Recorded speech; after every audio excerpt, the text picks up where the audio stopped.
오늘 함께 하실 하나님의 말씀 신약 성경입니다. 신약 성경 요한복음 8장 31절로 36절의 말씀 보시겠습니다. 요한복음 8장 31절로 36절의 말씀입니다. 제가 한 절 여러분 한 절 교독하시겠습니다. 그러므로 예수께서 자기를 믿은 유대인들에게 이르시되 너희가 내 말에 거하면 참으로 내 제자가 되고 그들이 대답하되 우리가 아브라함의 자손이라 남의 종이 된 적이 없거늘 어찌하여 우리가 자유롭게 되리라 하느냐.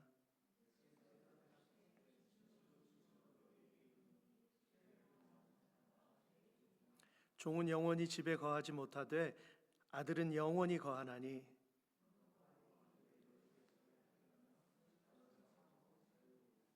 아멘. 우리 36절만 한 절 더 같이 읽을까요? 시작. 그러므로 아들이 너희를 자유롭게 하면 너희가 참으로 자유로우리라. 아멘. 할렐루야. 이 말씀대로 믿으십니까?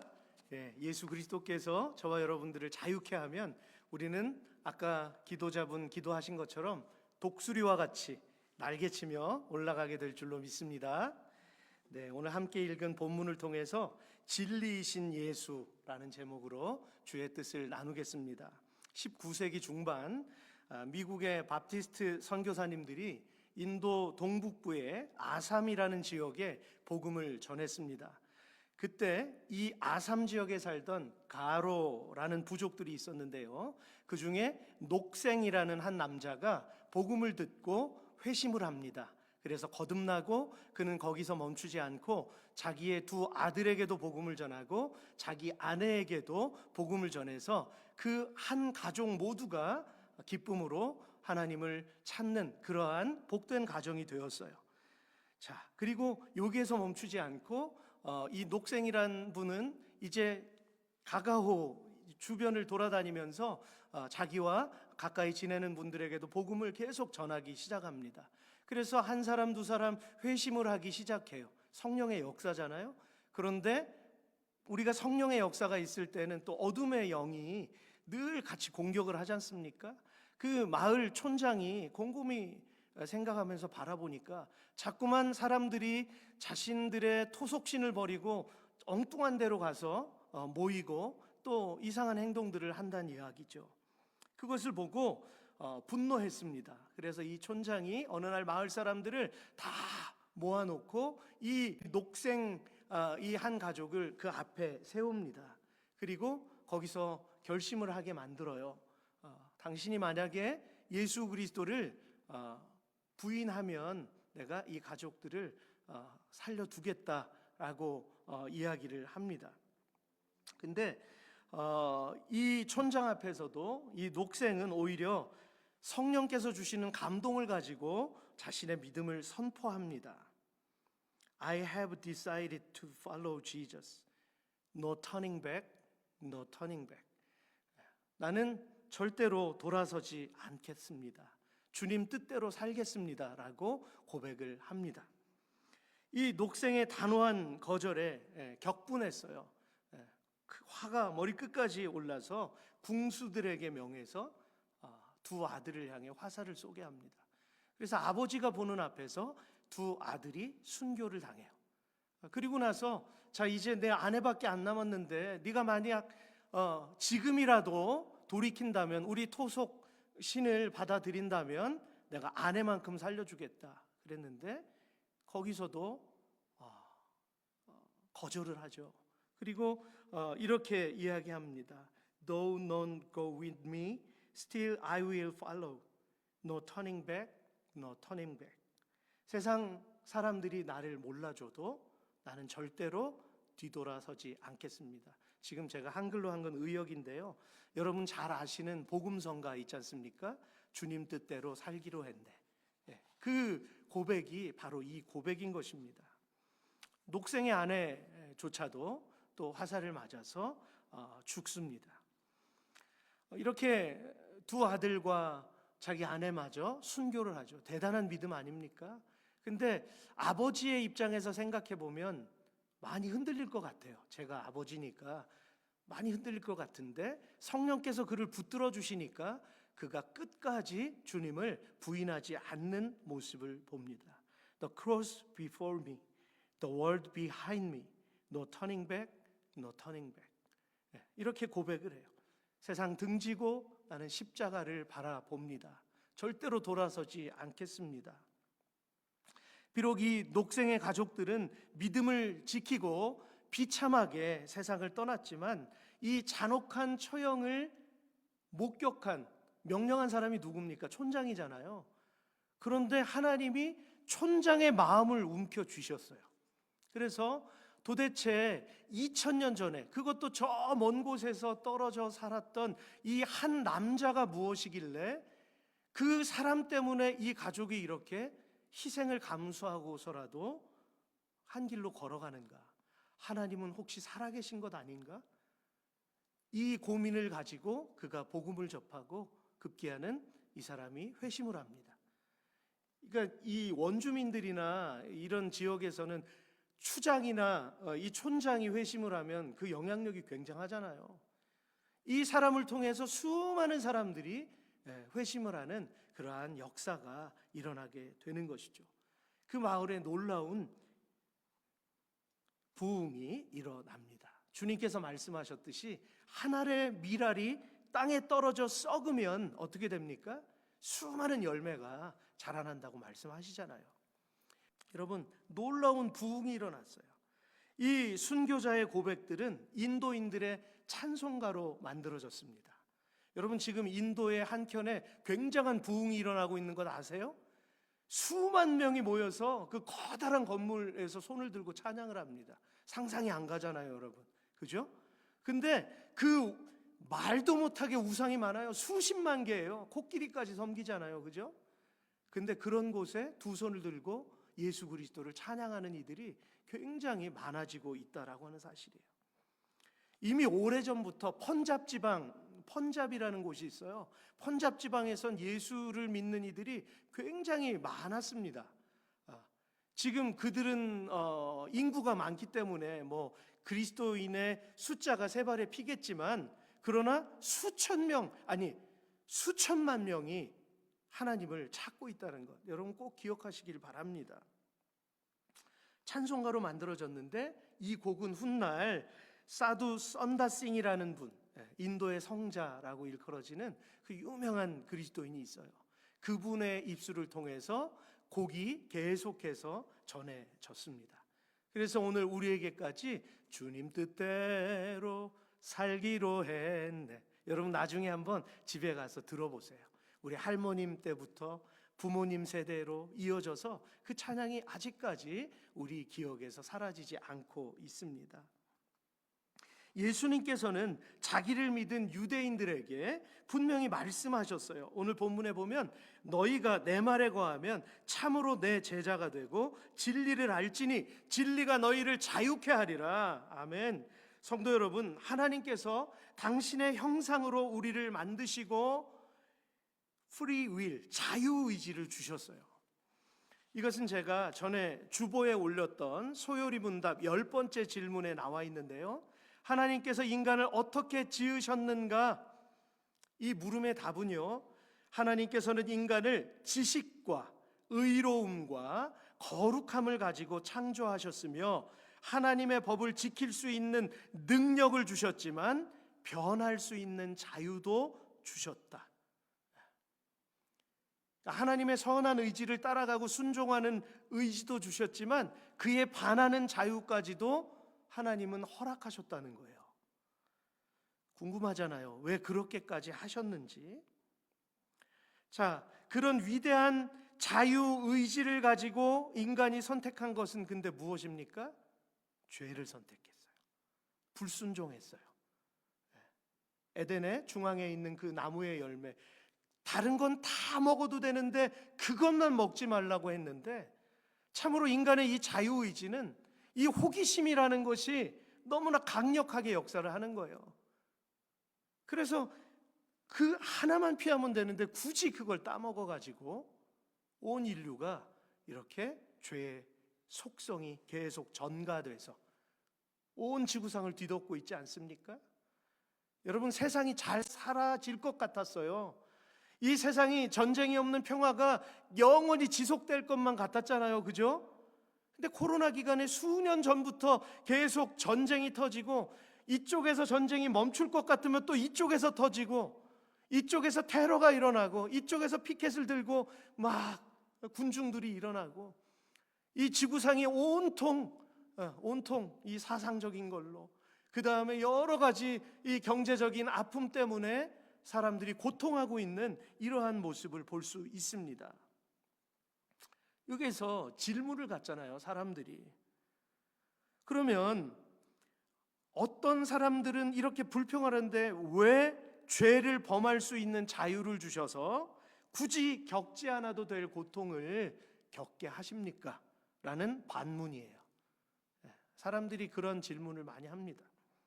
그러나 하나님의 성품을 몰라서 하는 말이죠. 그것은, 자 보세요. 하나님은 본질적으로 선하시고 거룩하신 분이기 때문에 고통을 주려고 그 의지를 주셨겠습니까? 아니죠. 요즘 뭐 AI가 급속도로 발달을 하고 있는데, 그러나 아직 인간의 의지에는 따라갈 수는 없습니다. 인간의 감성도 따라가거나 흉내낼 수 없고요. 인간에게 자유의지를 주신 목적은 진정한 사랑을 할 수 있도록 만드신 유일한 방법이기 때문이에요. 로봇은 그냥 프로그래밍 된 그대로 움직이잖아요. 그죠? 근데 인간은 어떻습니까? 선택을 할 수 있는 자유를 주셨어요. 그렇기 때문에 로봇처럼 억지로 하나님을 경배하기를 하나님 원하지 않는 거예요. 그래서 우리가 자발적으로 하나님 앞에 그 하나님의 영광을 찬양하기를 원하는 것입니다. 제가 찬양 인도로 할 때 두 손을 드십시다, 눈을 감겠습니다, 우리 마음을 열겠습니다 하는 것은 제가 촉구하면서 여러분들을 계속 인도하는 것이지만, 인도자이기 때문에. 그러나 여러분들은 여러분들의 자유의지를 가지고 하나님의 성품을, 하나님의 속성을 찬양해야 합니다. 이 공간은 하나님이 운행하시는 공간이기 때문이에요. 하나님이 운행하시는 공간에서 하나님을 인정해드리지 못하고 성령 하나님을 바라보지 못하면 이 공간은 그냥 건물일 뿐입니다. 그래서 우리는 하나님께서 우리에게 주신 이 무한한 기회를 하나님 앞에 아낌없이 올려드려야 되는 것이죠. 할렐루야. 그 하나님은 찬양받기 합당하십니다. 찬송 중에 거하신다고 분명히 선지자를 통해서 말씀하셨어요. 그렇기 때문에 그 하나님께 집중하는 사람은 찬양 중에 치유가 일어나고요, 하나님의 음성을 듣고요, 그 찬양 중에 감동이 일어납니다. 우리가 왜 말씀을 듣기 전에 찬양을 할까요? 이 찬양을 하는 이유는 단지 종교개혁자들이 만들어 놓은 예배 의식에 따라서 우리가 움직이는 게 아니에요. 제가 조금 전에 말씀드렸잖아요. 우리는 자유의지를 가지고 하나님을 만인 제사장으로서 예배를 하는 겁니다. 내가 직접 십자가의 그 보혈 의지에서 하나님 앞에 나아가는 것이기 때문에 그러한 사람에게 하나님께서 성령 충만함을 주실 줄로 믿습니다. 녹색이 그 다수의 둘러싸인 가운데에서 이 한 사람이 그들을 다 이겨버린 거예요. 무엇으로요? 성령 충만함으로 그가 모두를 굴복시켰어요, 십자가 앞에. 그래서 놀라운 부흥이 일어나지 않았습니까? 여러분, 그래서 여러분들이 숫자에 속지 마세요. 우리 자리가 이렇게 비어 있는데 조급해하지도 마시고요. 여기에 있는 이 10사람, 이 몇 사람이 성령 충만하면 그 수천 명이 드리는 예배보다 이 소수의 무리가 드리는 예배를 하나님은 흠양하신다는 거예요. 제사장들이 지성소에 들어가서 거기서 향을 피우잖아요. 그 향기가 끊어지면 안 돼요. 이건 우리에게 영적인 의미가 있는 거예요. 이 향이 계속 올라가서 이 향을 하나님께서 맡으시는 겁니다. 이 향기는요, 우리의 입술의 고백이고 우리의 경배고 우리의 찬양이에요. 이게 끊어지면 안 됩니다. 그래서 우린 계속 하나님 앞에 이걸 올려드려야 돼요. 그러면 하나님이 받으셨을 때 그때 비로소 음성을 들려주십니다. 그러면 그 음성을 듣는 저와 여러분들은 아멘, 아멘. 이스라엘 백성들은 그렇게 하나님 앞에 외쳤어요. 아멘이신 하나님, 여호와 하나님. 하나님은 스스로 계십니다. 그 위대한 하나님을 다윗이 성가대를요 수백 명을 세웠어요. 다윗은. 그만큼 찬양이 중요한 거예요. 그만큼 하나님이 우리의 고백을 기뻐 받으신다는 이야기죠. 하나님의 성품을 아는 것은 중요합니다. 그래서 진정한 사랑을 우리 자발적으로 할 수 있는 유일한 방법이기 때문에 그 자유의지를 주신 거예요. 위험을 감수하고서라도 자유를 허락하신 것입니다. 그죠? 하나님은 사단의 그 달콤한 유혹에 넘어갈 걸 아신 거예요. 그렇지 않습니까? 아셨습니다. 그것을 감수하고서라도 우리에게 자유의지를 주셨어요. 왜냐하면 하나님의 계획의 끝은 반드시 승리하시기 때문입니다. 아멘이시죠? 그래서 아무리 사단이 막 5만 가지 일들을 막 이 세상에 막 행한다 할지라도 하나님의 음성 한마디면 다 올스톱하고 잠잠할 수밖에 없는 거예요. 그래서 우리는 그 하나님을 믿고 예배하는 것이죠. 기도하는 것입니다. 이것이 바로 하나님의 가장 위대한 성품인 은혜와 긍휼을 이루시는 백그라운드가 되는 거예요. 우리는 이 하나님의 이 든든한 이 지원을 알기 때문에 우리는 보이는 것에 현혹되거나 보이는 것에 무릎 꿇지 않는 것입니다. 세상 문화가 아무리 나를 유혹하고 아무리 내게 상대적인 비교를 하게 하고 내게 굴욕적인 어떤 언사를 내가 듣는다 할지라도 내가 전혀 요동치 않을 것은 주께서 나와 함께 하십니다. 주께서 함께 하시기 때문에 그 섭리의 중심이 바로 예수 그리스도를 통한 구원인 것입니다. 그 결정체가 바로 예수 그리스도이신 거예요.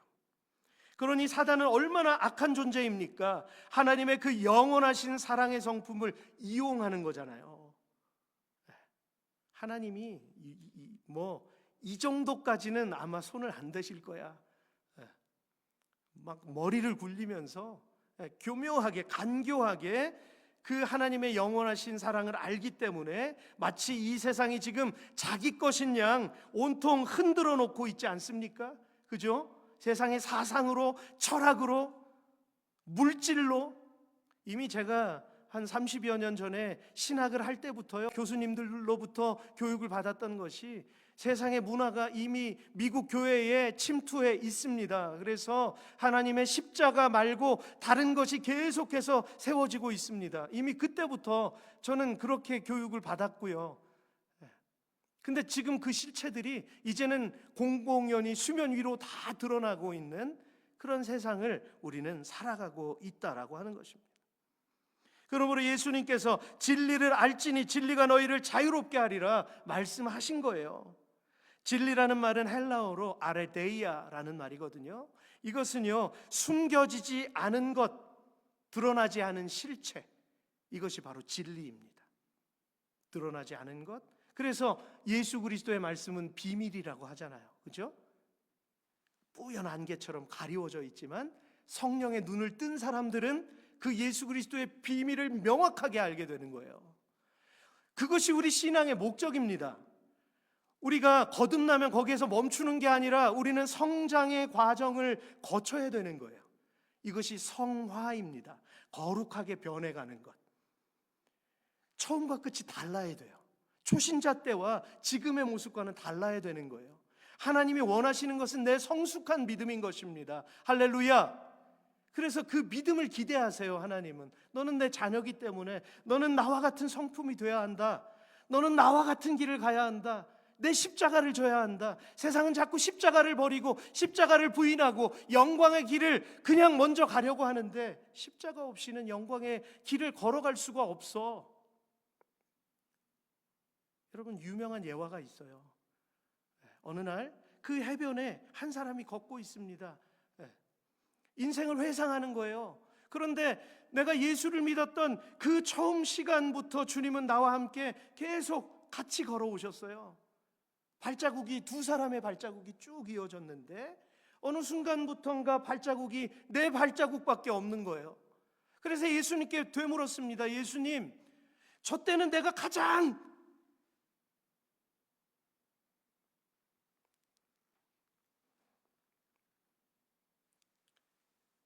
고통스러웠을 텐데 왜 그때 나를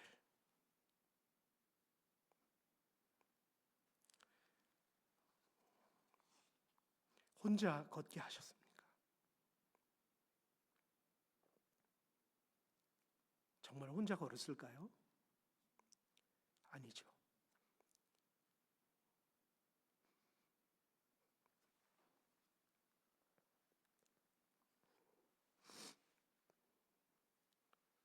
예수님께서 업고 걸어가신 거예요.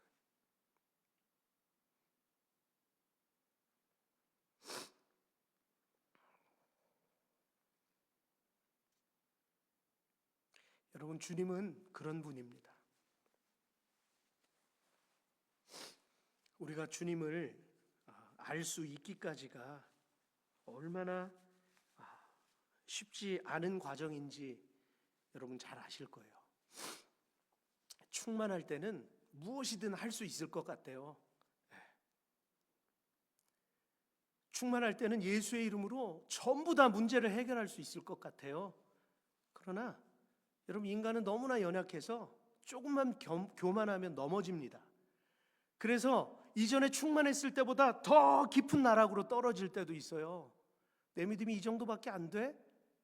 라고 스스로 한심해할 때도 있습니다. 여러분, 나를 업고 가시는 주님이세요.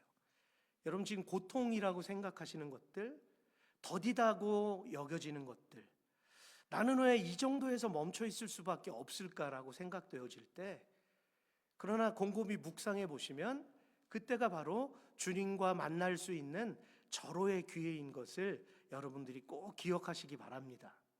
결코 주님은 예수 그리스도를 내 주인으로 삼고 살아가는 사람들을 버리지 않으세요. 그곳이 사막이라 할지라도, 사막에서 예배하는 예배자들, 여러분 온통 무슬림들 천지인데 그 가운데서 자칫 잘못하면 나는 죽을 수밖에 없는데 어떻게 예배를 해요? 그러니까 새벽 일찍 일어나서 저 깊은 사막으로 혼자 걸어가는 거예요. 1시간, 2시간 계속 걸어가서 그곳에서 나 혼자 하나님을 예배하는 거예요.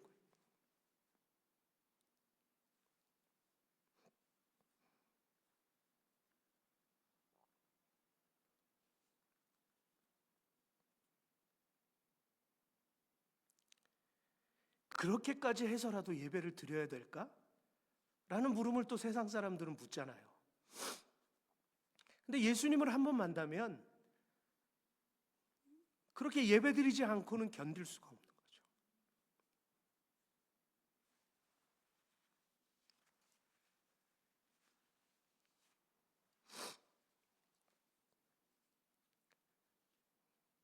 그들의 예배와 오늘 저와 여러분이 드리는 예배가 같을까요?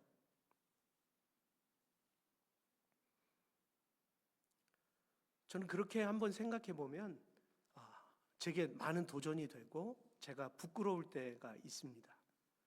우리는 다 채워져 있고 좋은 환경에서 하나님 이렇게 예배하는데 그냥 하나님께 집중만 하면 되는데 어떤 곳에서는 집중할 수가 없어요. 심지어는 명예살인 그래가지고 가족들, 심지어는 아버지에게 죽임을 당하는 딸, 그렇게 악할 수가 있을까요? 그렇게 인간이 악한 거예요. 인간이라는 존재가 너무 악해요.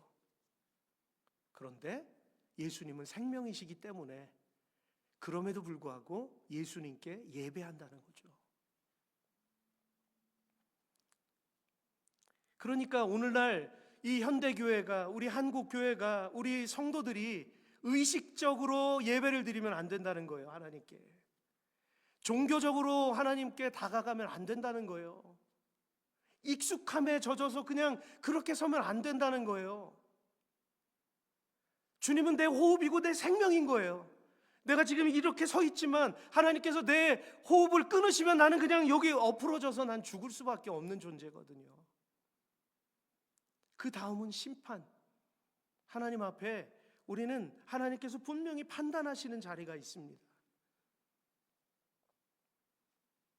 영원한 생명은 귀중한 것이기 때문에 오늘도 우리는 끊임없이 예배를 드리고 있는 것입니다. 아까 제가 예배 시작 전에 제가 그런 말씀 드렸잖아요. 평안하셨습니까? 곰곰이 생각해 보니까 평안은 내 위주의 그런 인사라는 거예요. 그렇게 변질이 된 거죠. 내가 평안해야 예배가 은혜롭다, 이렇게 이야기를 할 수 있는. 근데 내가 불편해도 하나님이 편하시면 그건 받으시는 예배인 거예요.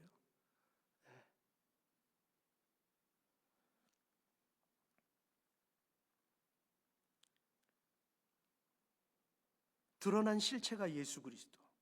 단순한 사실이나 철학적인 개념을 넘어서 구약 성경에서부터 제시된 본질이며 구체적으로 예수 그리스도 자신인 것이죠.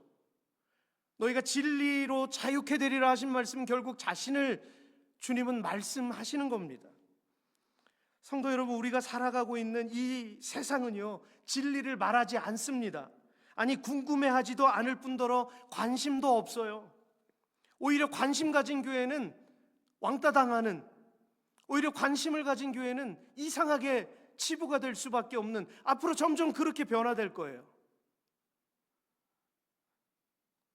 왜일까요? 왜일까요? 여러분, 이 진리에 한번 액세스하기 시작하면 복잡해지거든요. 내게 물음이 많아지고 마음이 무거워지고 인생에 대해서 자꾸만 다른 생각을 하게 만들고, 보통 일이 아니거든요. 그러니까 애초에 들어가려고 하지 않아요. 그래서 적당히 선을 그어놔요. 적당히 선을 그어놓고 그대로 10년, 20년, 30년 교회 문만 왔다 갔다 하는 거예요. 그냥 예수님 절대로 못 만납니다. 여러분, 오늘이 마치 마지막인 것처럼 우리는 예배를 해야 해요. 그래야 성령 하나님께서 우리 마음에 불을 주십니다. 자신이 원하는 세상이 될 수 없기 때문에 이 진리라는 버튼을 누르지 않습니다. 그렇기 때문에 사람들은요, 요즘 보면 돈과 권력의 맛을 보기 시작하는데요, 뻔히 보이잖아요. 세상 권력을 보면. 근데 어떤 사람들은 안 보이나 봐요. 그 가식이 보이거든요. 진리의 영으로 사로잡힌 이들은 하나님께서 분별력을 주셔서 바라보면 그냥 보여요. 거짓말하는 것도 보이고, 그 돈 때문에 사로잡힌 것도 보이고, 엉뚱한 사상에 사로잡히는 것 다 보이는데 어떤 사람들은 그게 안 보여요. 왜인 줄 아십니까? 어둠의 영이 눈을 가려버리거든요. 그 욕심으로 다 혼란스럽게 만들거든요. 그러니까 이 길이 좋은 건 줄 알고 끊임없이 마치 여름의 불나방처럼 그 불 속으로 뛰어 들어가는 거예요. 그냥 죽는 줄도 모르고. 세상이 한쪽으로 치우쳐가는 것을 제가 바라보면서, 여러분, 이것은 분명히 사람에게서 그쳐진 그러한 모습이 아니라는 거예요. 왜 어둠의 영을 바라보지 못하느냐는 것이죠. 이것은 이미 예수님께서 2000년 전부터 이 세대에 되어질 일들을 계속해서 말씀해 주신 것입니다. 여러분, 이 시대 물질을 숭배하는 맘모니즘은 이미 교회 안에 들어와 있습니다. 그래서요, 배교하는 일들이 지금 한국에 너무 많이 일어나고 있어요. 그 신학을 배웠을 때 예수 그리스도의 십자가 분명히 바라보게 하고 그것을 공부했는데, 수십 년이 지나고 지금 와서 다른 길로, 다른 방향으로 가는 이들의 모습을 공공연히 보고 있습니다. 그러면 예수님께서 진리를 말씀하셨는데 오직 진리를 붙들지 않고 진리를 외치지 않으면 교회로서의 정체성이 뭐냐는 거죠. 교회의 정체성이 뭡니까? 세상에 가서 다른 종교 행사를 하면 되고, 돈이 좋으면 세상에 나가서 다른 방법을 통해서 돈을 취하면 되잖아요. 근데 왜 교회라는 곳을 통해서 그런 일들이 일어날까요? 편하고 익숙하니까, 자연스러우니까. 그죠? 그래서 기도 안 하는 교회는 망할 수밖에 없습니다. 좀 격하게 들리실 수 있지만 망한다는 건 하나님 앞에서 성령이 떠나갈 수밖에 없다는 거예요. 기도하지 않으면.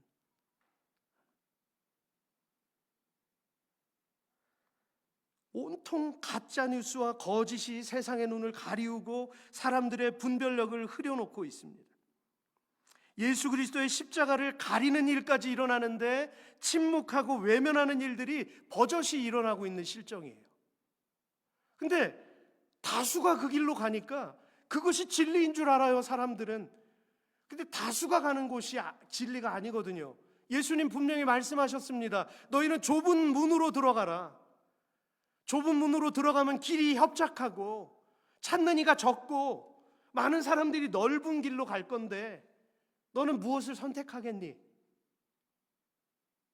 좁은 길로 가야 합니다. 요즘 청년들은 나 결혼 안 해, 이런 청년도 많아요. 왜냐하면 지금 이 세상의 자연재해나 또 경제적인 문제나 이 혼란스러운 세상이 불안하니까 그런 이야기들을 공공연히 하더라고요.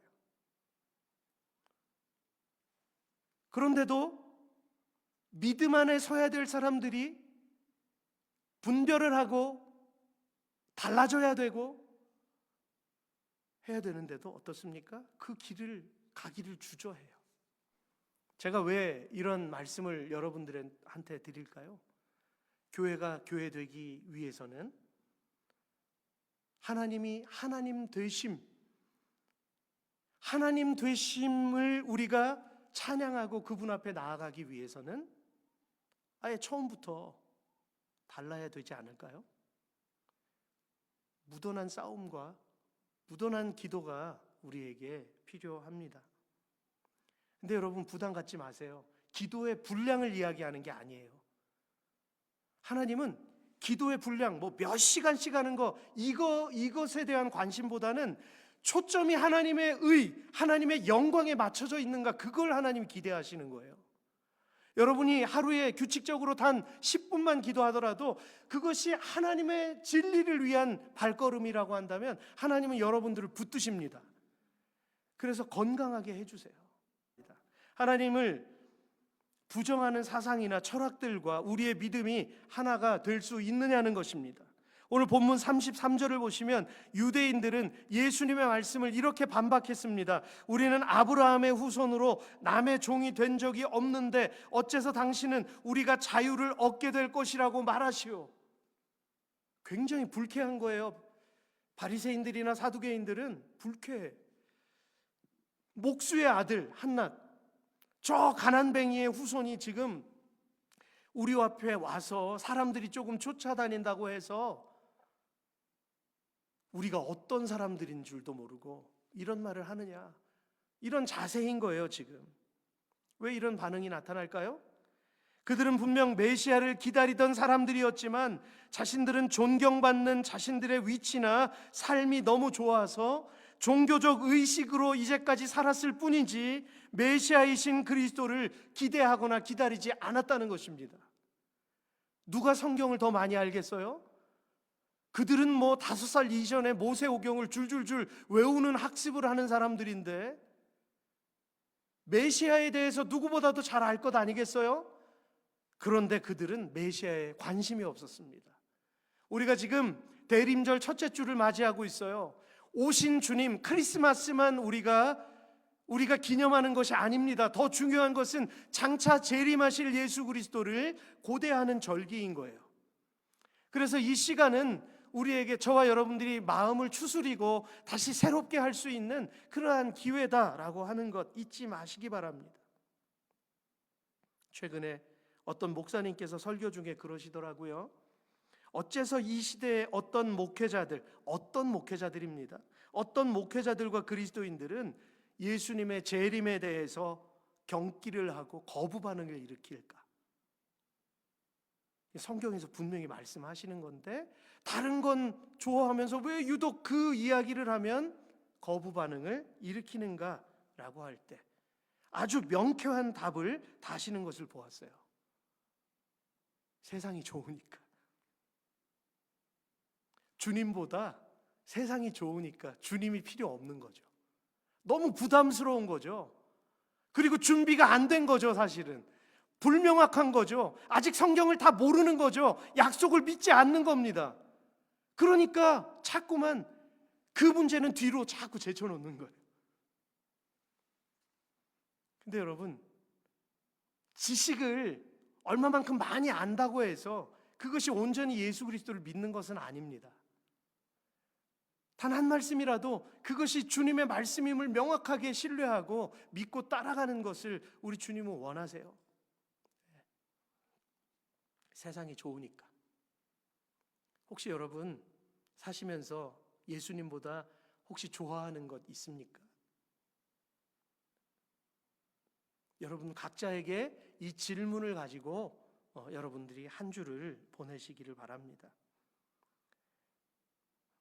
전제가 붙는데 진리가 없는 세상인 거예요. 그러면 온전한 100%의 말씀이 아닌 거예요. 100%의 믿음이 아닌 거죠. 다른 건 다 믿는다고 하면서 재림만 안 믿으면 그게 완전한 믿음입니까? 아니죠. 예수님 분명히 나중에 양과 염소의 자리를 분명히 나누신다고 예수님이 하신 말씀이에요. 그 지옥의 불구덩이는 구더기도 타지 않는 곳이라고 분명히 예수님이 말씀하셨어요. 그런데 천국이 없대요. 세상에나. 천국이 없다고 주장하는 사람들까지 나오는 거예요.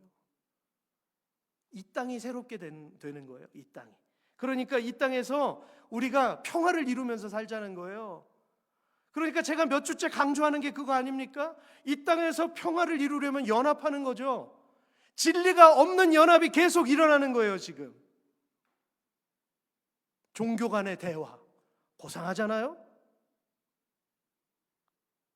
감히 예수님 말씀 앞에서 종교 간의 대화라니요.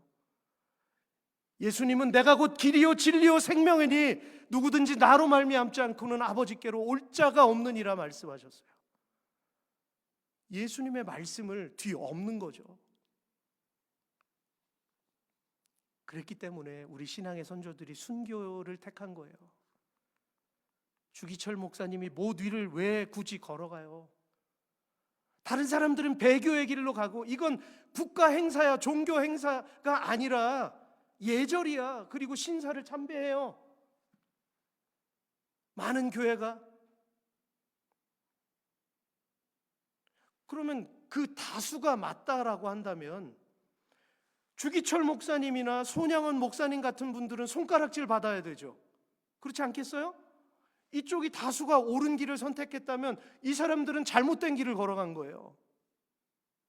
근데 그것에 대해서 이야기할 수 없습니다. 왜냐하면 그분들은 오직 예수 그리스도만 바라보았기 때문이에요. 그들의 삶을 비춰보면 아무도 그들의 삶을 흠잡을 것도 없고 꼬집을 것도 없었어요.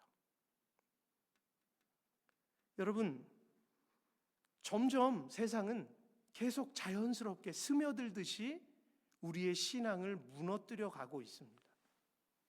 어느 날 예수님이 산 위에서 전해주신 유명한 설교 중에 마태복음 7장 15절로 20절의 말씀이 있는데요, 양의 옷을 입고 나오는 늑대를 거짓 선지자로 빗대어 말씀하시면서 16절에 그들의 열매로 그들을 알지니 가시나무에서 포도를 또는 엉겅퀴에서 무화과를 따겠느냐, 이렇게 예수님이 물으셨어요. 그러니까 열매의 줄기가 건강하면 건강한 신앙, 건강한 열매가 맺혀지는 거고, 아예 처음부터 잘못된 길로 접어들면 그 열매는 보장할 수 없는 거죠. 아무리 양의 옷을 입고 가리고 있어도 결국은 다 드러난다는 겁니다. 이 세상에 숨길 게 없잖아요. 그죠? 유튜브도 발달되고 인터넷도 발달돼서 거짓말하는 게 다 결국엔 시간이 지나면 다 드러나고 있어요. 그런데도 악한 영이 뒤집어 씌우면 사람들은 분별하지 못하고 계속 엉뚱한 길로 걸어가는 것을 우리는 바라보게 된다는 것입니다. 저도 지금에 와서 이렇게 깨닫게 되는 것은 처음에 순수하고 열정적으로 말씀을 전하고 영향력을 끼쳤던 많은 분들 중에 수십 년이 지나고 이상한 방향으로 나아가는 모습을 바라보면서 서글프기도 하고 의분이 일어나기도 하고, 그러면 후학들은, 뒤에 있는 후배 목회자들은 어떻게 해야 되는 것인가? 라는 물음을 가질 때가 있어요. 이때까지 저분의 말씀을 신뢰했던 것은 그럼 뭐지? 그러니까 믿음이 연약한 사람들은 낙심하고 교회를 떠나서 가나안 성도가 되는 것 아닙니까? 하나님은 믿지만 교회는 가기 싫어. 이런 일들이 벌어지는 거예요. 여러분, 분명한 것은요, 성령 하나님께서 기뻐하시는 길로 우리가 가면 하나님은 그 공동체를, 그 믿음을 절대로 그냥 놔두시지 않습니다. 아멘이시죠? 네. 늘 하나님과 함께하는 공동체. 어떤 우리의 조건 때문에 기뻐하는 공동체가 아니라 예수님 때문에 기뻐하는 공동체. 예전에 제가 유스 때 막 자주 불렀던 찬양 하나가 생각이 나요. 예수 안에서 우리 화목했네. 예수 안에서. 그때는 예수 안에서, 아주 간단하고 심플한 찬양인데 이런 찬양들이 너무 좋았어요. 그래서 그 얼마나 많이 불렀는지 몰라요. 항상 예수 안에서, 교제도 예수 안에서, 예배도 예수 안에서, 먹는 것도 예수 안에서, 세상에서 일하는 것도 예수 안에서 행할 때 우리에게 마르지 않는 생명샘물이 넘쳐나게 되는 것입니다. 예수님께서는 하나님을 믿는다 하면서도 메시아를 인정하지 않는 그들을 향해서 34절과 35절에서 이렇게 말씀하셨어요. 예수께서 대답하시되 진실로 진실로 너희에게 이르노니 죄를 범하는 자마다 죄의 종이라. 종은 영원히 집에 거하지 못하되 아들은 영원히 거하나니. 아멘. 혈통이 중요한 것이 아니다. 너희가 아브라함의 자손이라고 자꾸만 그렇게 교만하게 이야기하는데 아들을 믿는 믿음이 중요하다는 것입니다. 가문이 중요한 것이 아니고요, 어떤 교회를 다녀서 그 사람이 그 교회에 다니기 때문에 사람들 앞에서 조금 높게 보이는 게 아니란 사실이에요. 큰 교회를 다녀도 여러분, 믿음이 없는 사람들이 얼마나 많은지 모릅니다. 그리고 작은 교회 다니는 사람들을 한심하게 생각하는 사람도 저는 보았어요. 하나님께서 과연 그렇게 보실까요? 아니에요. 하나님 그렇게 보시지 않습니다. 그러므로 무엇이 죄입니까? 예수 그리스도의 말씀을 믿는다고 하면서 실제적인 삶에서는 말씀대로 행하거나 전하지 않는 것, 이것이 바로 죄인 것입니다. 우리는 죄를 막연하게 생각할 때가 있어요. 특히 우리가 예수를 믿은 지 오래되신 분들은 죄를 막연하게 생각할 수 있어요. 그러나 여러분, 말씀대로 살지 않는 것이 죄입니다. 주님께서 분명히 선한 양심을 주시는데도 그 선한 양심으로 결정하고 행동하지 않는 것이 죄인 것입니다. 로마서 6장 16절에서 사도 바울은 이 예수님의 말씀을 그대로 전하고 있는데요, 여러분이 누구에게 자신을 바쳐 복종하면 그의 종이 된다는 것을 모르십니까? 죄의 종이 되면 죽음에 이르고 하나님께 순종하는 종이 되면 의롭게 될 것입니다. 아멘. 죄의 종이 되면, 죄에 묶여 있으면 죄의 종으로 사망에 이를 수밖에 없고, 여러분, 하나님께 순종하는 종이 되면 의롭게 된다는 것입니다. 사랑하는 성도 여러분, 만약 그리스도인들이 물질을 잃는 것이 두려워서 물질에 묶인다면 물질의 종이 될 수밖에 없는 거예요. 그것이 명예면 명예의 종이 될 수밖에 없는 거고요. 믿음이 있다고 하면서 세상 사상과 철학에 묶여 있다면 자신의 생각에 사로잡힌 종이 되는 것이죠. 모든 것이 하나님 앞에서 죄를 범하는 상태라는 사실입니다. 그러므로 저와 여러분이 반드시 기억해야 할 부분은 로마서 6장 16절의 마지막 부분에서 죄의 종은 사망에 이른다라는 말씀이에요. 죄에 매여 살면 반드시 죽는다, 영원한 지옥 형벌을 받는다는 것을 의미하는 것입니다. 하지만 어떻습니까? 그럼에도 불구하고 사도 바울조차도 로마서 7장 19절 말씀에서 나는 내가 바라는 선한 일은 하지 않고 원치 않는 악한 일을 하고 있습니다. 여러분, 이것이 사도 바울이 매일매일 죄를 짓는다는 의미겠어요?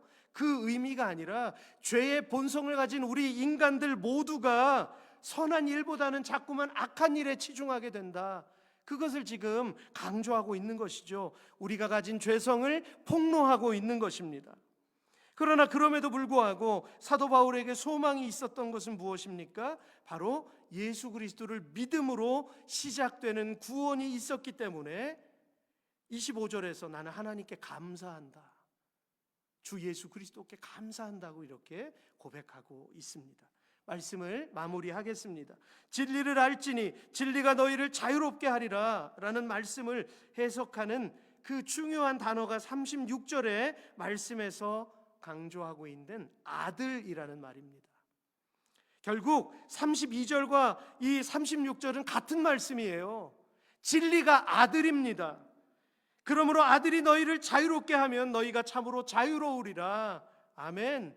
네, 아들이 우리를 자유롭게 할 때, 여러분, 어떤 어린아이가 침대 곁에서 갑자기 엄마에게 달려가면서 무섭다고 이야기합니다. 무엇을 보았을까요? 엄마의 눈에는 아무것도 보이지 않는데 아이는 방 한쪽을 바라보면서 공포에 사로잡혔어요. 그때 엄마가 예수를 믿는 분이었습니다. 차분하게 아이에게 대답해요. 네가 바라보는 무서운 것이 어디 있니? 그러니까 엄마 등 뒤에 있어요. 엄마가 한쪽으로 물러서서 담대하게 선포합니다. 너희 악한 영들은 떠나갈지어다. 내가 예수 그리스도의 이름으로 명한다. 우리 가족은 예수님의 보혈로 덮여 있다. 내가 예수 그리스도의 이름으로 명하노니 무적행으로 떠나갈지어다. 엄마가 이렇게 외치는 거예요. 어떤 기독교 사이트에서 제가 그 홈캠 영상으로 된 걸 제가 보았습니다. 지금 보여? 아니요. 한 꼬마는 한 4살, 5살 되는 것 같아요. 그러니까 표현은 뭐 그렇게 자세히 하지 못하지만, 여러분, 그 엄마가 저는 너무나 위대해 보였어요. 야, 저런 신앙이라면 저 가정은 참 하나님이 얼마나 기뻐하실까. 네. 그 삶 속에서 예수를 잃어버리지 않는 그 믿음 아니겠습니까? 그 아이가 무엇을 보고 배울까요? 예수의 보혈로 덮여 있다. 그 표현을 하는 것이, 저도 사실은 그 표현은 사실 자주 사용하지는 못했는데, 예수의 보혈로 덮여 있다, 우리 집이. 그렇게 표현을 하더라고요. 우리의 기도 가운데, 여러분, 그 가정만 그런 역사가 있겠어요? 여러분들의 가정에서도 날마다 이런 일들이 일어나고 있습니다. 할렐루야. 여러분들이 예수의 이름으로 기도할 때 지금 여러분들의 눈에는 보이지 않지만, 저의 눈에는 보이지 않지만 계속해서 마귀가 떠나가는 일들이 계속 일어나고 있는 거예요. 지금 이 주일 예배 현장에도 악한 영들이 떠나가게 될 줄로 믿습니다. 네. 얼마나 우리의 정신을 너무나 어지럽게 하고 있잖아요. 유대인들은 아브라함의 자손이라고 하면서 정작 아브라함이 믿었던 것은 믿지 못하고 하나님께 들은 진리를 말하는 예수 그리스도를 죽이려고 했습니다. 오늘 읽지는 않았지만 예수님은 아주 심각한 말씀을 하셨어요. 42절에서 예수께서 이르시되 하나님이 너희 아버지였으면 너희가 나를 사랑하였으리니. 그러니까 지금 반어적으로 지금 말씀하신 거예요. 그러면 그 앞에 있는 유대인들이 어떤 상태라는 겁니까? 너희 아버지는 하나님이 아니야, 이 말씀을 하신 거예요. 그들은 하나님의 자녀들이 아니기 때문에 예수님을 미워하고 있다는 반증인 것입니다. 그러므로 하나님께서 그들을 어떻게 판단하시는지 마태복음 7장 22절에서 분명히 말씀해 주세요. 우리 같이 읽겠습니다. 시작. 그날에 많은 사람이 나더러 이르되 주여 주여 우리가 주의 이름으로 선지자 노릇하며 주의 이름으로 귀신을 쫓아내며 주의 이름으로 많은 권능을 행하지 아니하였나이까 하리니. 아멘. 여기서 가리키는 그날은 심판날을 의미하고 있는데요, 예수님은 분명히 선을 그으셨습니다. 그때 내가 그에게 밝히 말하되 내가 너희를 어떻게 해요? 도무지 알지 못한다 라고 말씀하세요. 이건 뭡니까? 전혀 알지 못한다 라고 예수님께서 분명히 말씀하신다는 거예요. 저는 이 말씀이 두렵습니다. 나더러 주여 주여 했으면서, 선지자 노릇까지 했으면서, 주의 종의 길을 걸어간다고 하면서, 집사로 살아간다고 하면서 전혀 예수님의 뜻과는 거리가 먼 삶을 살았다면 우리는 예수님께 거절감을 분명히 느끼게 된다라는 것입니다. 사랑하는 성도 여러분, 만약에 예수님의 말씀들이 없었다면 우리는 사사시대처럼 각자의 소견과 성향대로 믿으면 되겠죠. 그죠? 내 편한 대로 신앙생활하면 되는 거예요. 지금도 그런 사람들이 많습니다, 이 세상에는. 그러나 예수님 말씀 안에 머물지 못하기 때문에 무엇이 되지 못합니까? 우리 오늘 읽은 본문의 서두에 나오잖아요. 제자가 되지 못하는 거예요. 말씀 안에 거하지 못하기 때문에. 제자가 되지 못하면 어떤 일이 벌어집니까? 예수님과의 관계가 끊어져 버립니다. 그래서 결국엔 진리를 알지 못하는, 분별하지 못하는 이 무감각한 상태가 되어버리고 만다는 거예요. 제자가 되지 못하면. 그래서 우리는 이 말씀을 우리의 삶 속에 심각하게 받아들이고, 내가 한번 예배를 드리는 것이나 내가 말씀을 공부하는 것이나 내가 주님 앞에 무릎을 꿇고 기도하는 일이나 이러한 것들이 내가 믿는 가정이기 때문에가 아니라, 내가 이때까지 믿어왔기 때문에가 아니라, 지금 이 순간에 하나님께서 나를 받으시느냐, 그것이 문제이기 때문에 하나님과의 관계를 위해서 우리는 주님 앞에 서야 된다라고 하는 것입니다. 가장 심각한 결과, 여러분이 날마다 경험하고 있는 죄의 속박으로부터 자유롭게 되지 못한다는 거예요. 이렇게 묶이게 되면 사단의 치명적인 공격이 계속해서 벌어집니다. 진리의 말씀이 없어서 분별하지 못하기 때문인 것입니다. 아무쪼록 저와 여러분들은 예수님의 말씀 안에, 진리 안에, 이것이 중요합니다. 지속적으로 머무는 것이 중요합니다. 예전에 그랬었대, 예전에 내가 이런 은혜를 받았었지, 예전에 내가 얼마나 헌신했는데, 내가 청년 때 수년 동안 내가 선교지를 갔었어도 지금 내가 하나님 앞에 지속적으로 서 있지 못하면 여러분 다 허물어지는 거예요. 모래 위에 지은 집처럼 다 쓸려 내려가게 되는 것입니다.